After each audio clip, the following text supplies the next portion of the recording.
Hello student, आज हम कक्षा 7 विज्ञान के पाठ 5 अम्ल, क्षारक और लवण के सेकंड पार्ट को समझेंगे। फर्स्ट पार्ट में हमने देख लिया है, समझ लिया है, तो अभी शुरू करते हैं हम सेकंड पार्ट। इसकी शुरुआत में हम उदासीनीकरण के बारे में जानेंगे। हमने पढ़ा है कि अम्ल नीले लिटमस को लाल कर देते हैं और क्षारक लाल लिटमस को नीला कर देते हैं। आइए अब यह देखें कि जब किसी अम्ल को किसी क्षारक में मिलाया जाता है तो क्या होता है। हम उस सूचक का उपयोग करने जा रहे हैं जिसका आपने अभी तक उपयोग नहीं किया है। इसे फिनोप्थलीन कहते हैं। इसको याद रखिए, ये एक तरह का सूचक है। इससे पहले आपने जो भी सूचक का प्रयोग पढ़ा है वो सारे प्राकृतिक सूचक थे, है ना। हल्दी था, लिटमस जो कि लाइकेन से होता है, शैवाल और कवक के जो सजीविता होती है उसको हम लाइकेन कहते हैं। तो लाइकेन से हमने लिटमस बनाया, लिटमस सॉल्यूशन बनाया, फिर उसका स्ट्रिप बनाया, पट्टी बनाई, लिटमस पेपर जिसको कहते हैं, तो वो भी प्राकृतिक है। इसके बाद चाइना रोज यानी गुड़हल के फूल से बनाया, वो भी प्राकृतिक है। तो ये अभी हमने प्राकृतिक संकेतक के बारे में पढ़ा था। अब ये जो हम पढ़ने जा रहे हैं फिनोप्थलीन, ये मैन मेड, इंसान के द्वारा लेबोरेटरी में तैयार किया गया सूचक है फिनोप्थलीन। अब देखते हैं इसमें क्या करते हैं। किसी एक परख नली के 1/4 भाग को तनु हाइड्रोक्लोरिक अम्ल से भर लीजिए। तनु हाइड्रोक्लोरिक मतलब ऐसा हाइड्रोक्लोरिक अम्ल का विलयन जिसमें पानी ज़्यादा और एसिड कम होता है। तनु है ना, सांद्र और तनु दो होते हैं। तो तनु में वाटर ज़्यादा होगा, पानी ज़्यादा होगा और एसिड कम, और सांद्र जो है उसमें एसिड ज़्यादा होगा, पानी कम। ये समझ लीजिए आप। तो तनु हाइड्रोक्लोरिक अम्ल से हमने उसको परख नली को भर दिया। अब इसका रंग देख लिया कि इसका रंग क्या है। अब फिनोप्थलीन विलयन के रंग को भी नोट कीजिए। अब फिनोप्थलीन जो होता है वो रंगहीन होता है, इसमें कोई भी रंग नहीं होता है। जो फिनोप्थलीन का अपना कलर है वो कलरलेस है, यानी रंगहीन है, कोई रंग नहीं होता। अब उस परख नली में जो हमने सूचक लिया है फिनोप्थलीन, उसकी 2-3 बूंदें अम्ल में मिलाएंगे। तो देखिए क्या होता है। अब हमने देखा कि इस परख नली में हमने पहले अम्लीय विलयन डाला और उसके बाद जो हमारा सूचक है फिनोप्थलीन उसको डाला। फिनोप्थलीन की कुछ बूंदें डालने के बाद फिर हमने क्या किया कि इसमें क्षारक जो है, जिसको हम सोडियम हाइड्रोक्साइड बोल रहे हैं, तो उसको डालना शुरू किया।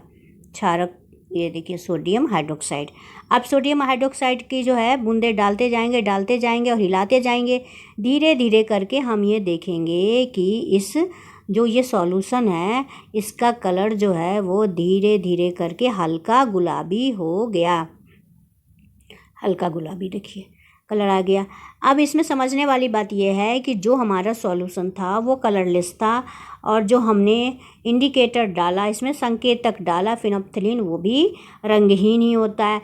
फिर इसमें ये कलर कैसे आया? कलर जो है वो असल में जो हमने क्षारक डाला सोडियम हाइड्रोक्साइड, उसके कारण धीरे धीरे ये हल्का गुलाबी रंग हो गया। यानी इससे ये सिद्ध हो रहा है कि फिनोप्थलीन जो है वो अम्ल के साथ कोई प्रतिक्रिया नहीं करता, अम्ल में कोई भी रंग का बदलाव नहीं आता, लेकिन क्षार के साथ वो प्रतिक्रिया करके उसका रंग गुलाबी कर देता है। अब हम यहीं नहीं रुकेंगे, इसमें फिर से अम्लीय जो हमारा सॉल्यूशन है तनु हाइड्रोक्लोरिक अम्ल वो डालना शुरू करेंगे। अब जैसे ही अम्ल की मात्रा बढ़ेगी धीरे धीरे करके यह विलयन जो है वो रंगहीन हो जाता है। रंगहीन इसलिए हो जाएगा कि अम्ल के साथ प्रतिक्रिया करके ये कोई भी रंग नहीं देता है। तो ये अम्ल की मात्रा बढ़ गई तो ये सॉल्यूशन फिर से रंगहीन हो गया, कलरलेस हो गया। अब फिर से हम सोडियम हाइड्रोक्साइड जो है वो डालना शुरू कर देंगे, और सोडियम हाइड्रोक्साइड धीरे धीरे डालते डालते फिर से ये सॉल्यूशन जो है वो गुलाबी हो जाएगा। तो इसका मतलब यह है कि ये विलयन गुलाबी तब होगा जब ये विलयन क्षारकीय हो जाएगा। तो फिनोप्थलीन जो है वो क्षारक को गुलाबी रंग दे देता है, इसे सिद्ध हो गया। इसके विपरीत विलयन अम्लीय होता है तो ये रंगहीन होता है। जब किसी अम्लीय विलयन में क्षारकीय विलयन मिलाया जाता है तो दोनों विलयन एक दूसरे के प्रभाव को उदासीन कर देते हैं। अब देखिए उदासीनीकरण क्या है। उदासीन समझते हैं ना, न्यूट्रल। जैसे दो लोगों के बीच झगड़ा होता है तो हम कहते हैं मैं तो न्यूट्रल हूँ, इसका मतलब क्या है, या मैं तो उदासीन, ना मैं इसका पक्ष ले रहा हूँ ना इसका पक्ष ले रहा हूँ। बिल्कुल वही बात है कि अम्ल और जब क्षारक को मिलाया जाता है, इन दोनों के बीच प्रतिक्रिया हो देती है, तो दोनों क्या करते हैं, बिल्कुल उदासीन हो जाते हैं, एक दूसरे के प्रभाव को नष्ट कर देते हैं।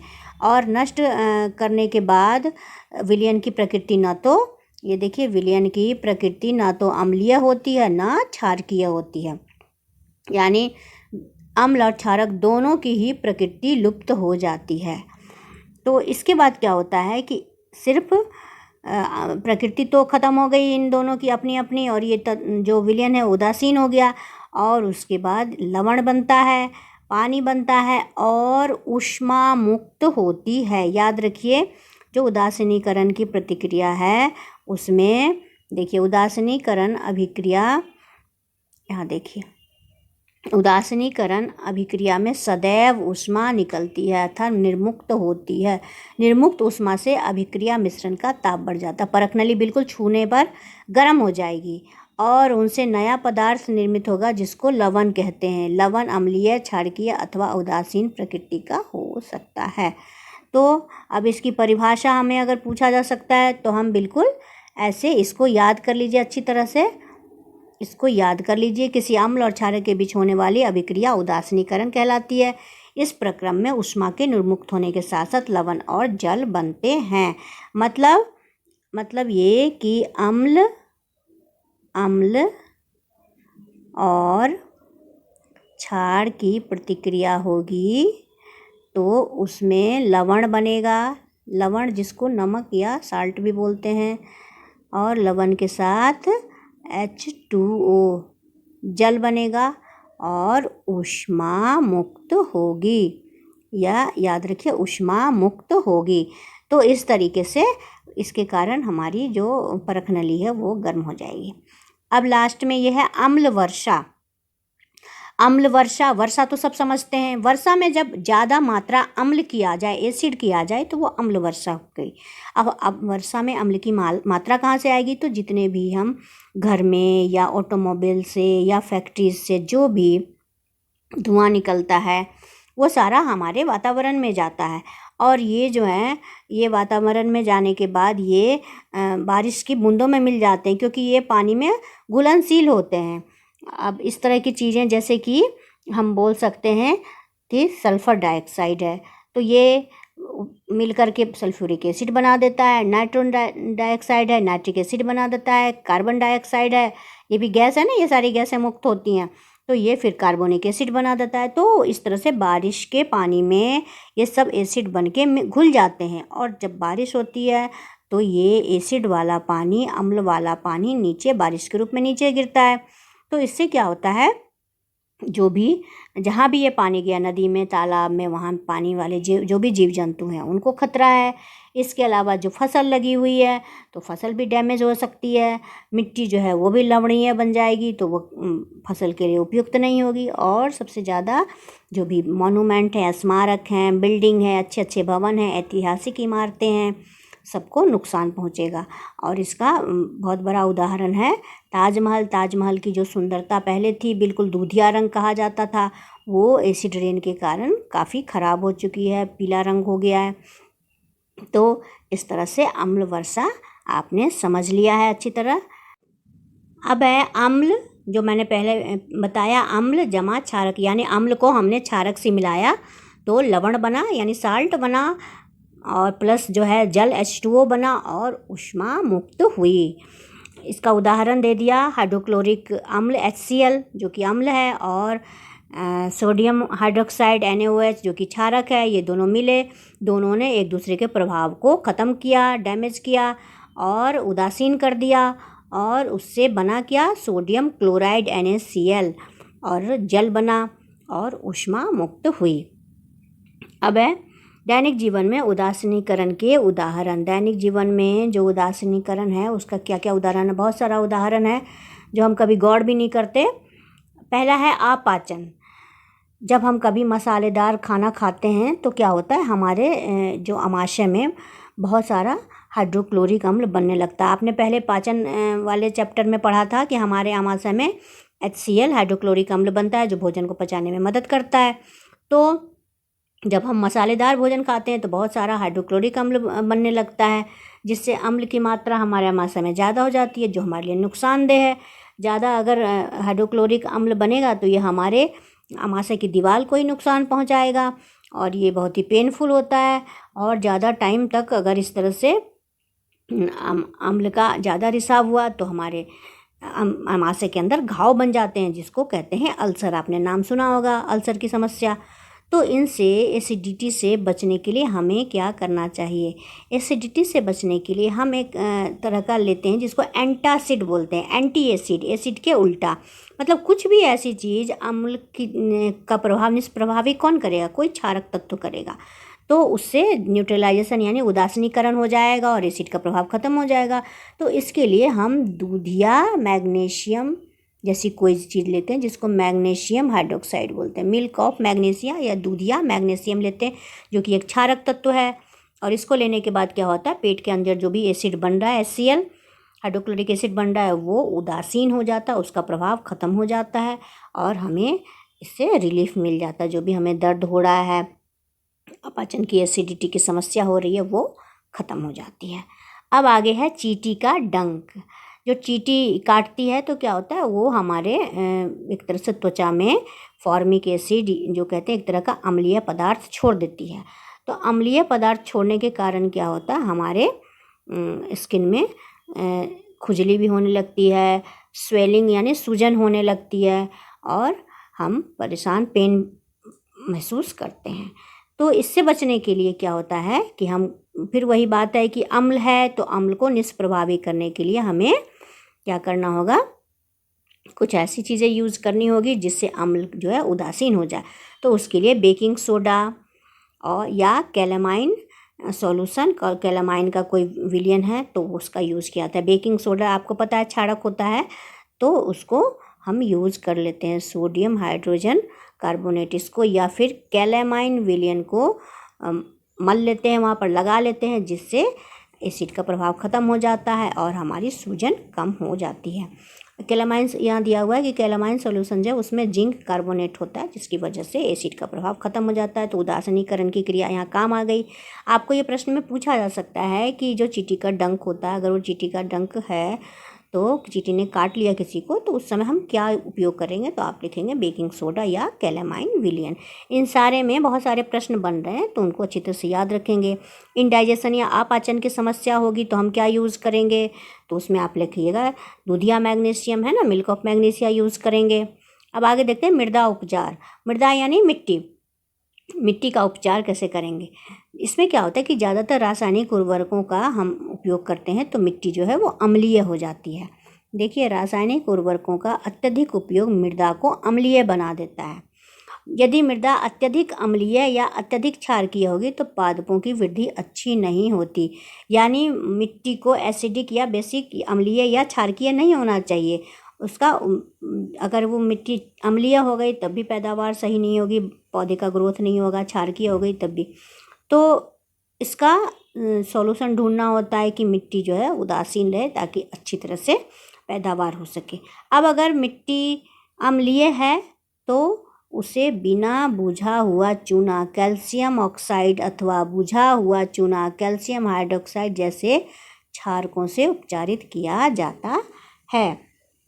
अब अगर ज़्यादा केमिकल हमने यूज़ किया, मिट्टी एसिडिक हो गई, तो हम बेसिक चीज़ कैल्शियम ऑक्साइड, कैल्शियम हाइड्रोक्साइड, इसमें लिखा है ना बिना बुझा हुआ चूना। चूना समझते हैं ना, सफ़ेदी होती है ना, तो दो तरह का चूना होता है, एक गरम करके फिर बुझा दिया जाता है तो वो बुझा हुआ चूना है, एक बिना बुझा हुआ, बिना इस गरम किए और बिना इस ट्रीटमेंट के बिना बुझा हुआ चूना होता है।